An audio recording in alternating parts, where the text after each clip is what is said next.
Hello there. Let's talk about why the Democratic Party is the party of freedom.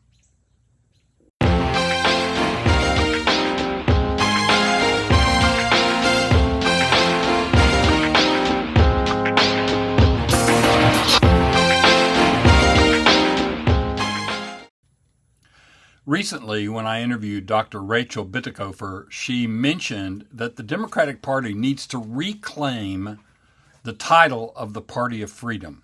She said Republicans have used that word for too long, even though what they do doesn't really fit, and the Democrats need to reclaim it as their own.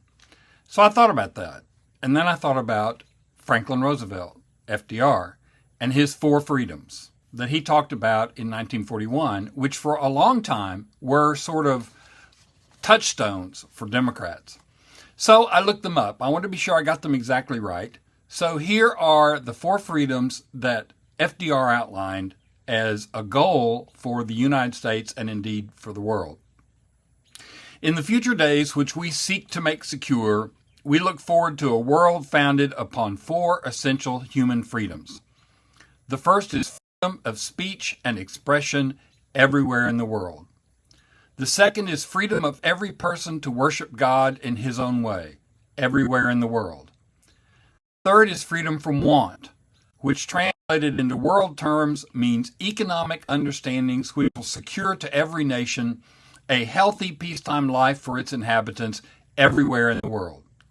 The fourth is freedom from fear, which translated into world terms means a worldwide reduction of armaments to such a point and in such a thorough fashion that no nation will be in a position to commit an act of physical aggression against any neighbor anywhere in the world.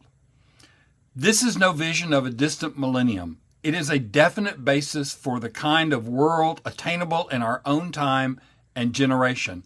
That kind of world is the very antithesis of the so-called New Order of Tyranny, which the dictators seek to create with the crash of a bomb. He went on to outline 6 goals, and I want to share those as well because I think they tie into our current days very well.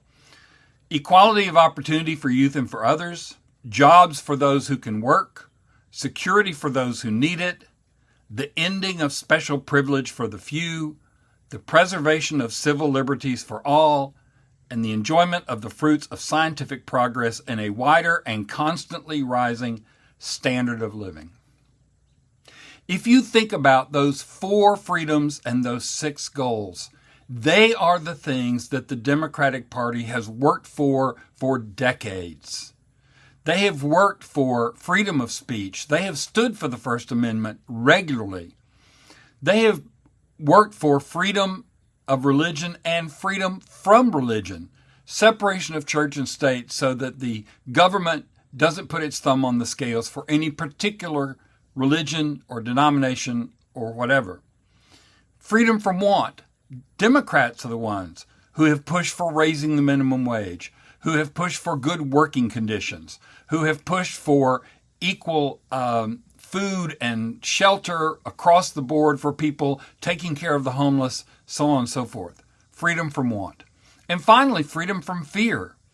In FDR's time, it was watching Hitler and Mussolini and people like that as they tried to conquer the world, as it were. But freedom from fear also translates into local freedom from fear.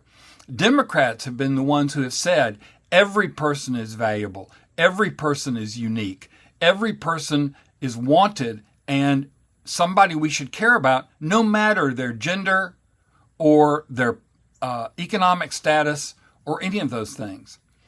Democrats are the party of freedom. Now, the second part of this is to talk about the Republicans, which I'll do another day. But I want to emphasize that I agree with Dr. Bitecofer, we need to reclaim this saying. And it fascinates me that as soon as I had talked with her, President Biden stepped aside and let Kamala Harris step up to be the nominee. And one of the first things that her campaign has started doing is talking about Democrats as the party of freedom. We are the ones who are going to make you free from want, free from fear, free to worship, freedom of speech, so on and so forth. And I want to close by reading those 6 goals again, and I want you to imagine a United States where these 6 goals are in place. Equality of opportunity for youth and for others, jobs for those who can work, security for those who need it, the ending of special privilege for the few, the preservation of civil liberties for all, and the enjoyment of fruits of scientific progress in a wider and constantly rising standard of living. That is the Democratic Party vision. We are the party of freedom. We are the party of opportunity. We are the party of a constantly rising standard of living. That's what we need to talk about, not only for the next 100 days, but on into the future. That's how we need to define ourselves. Democrats are the party of freedom.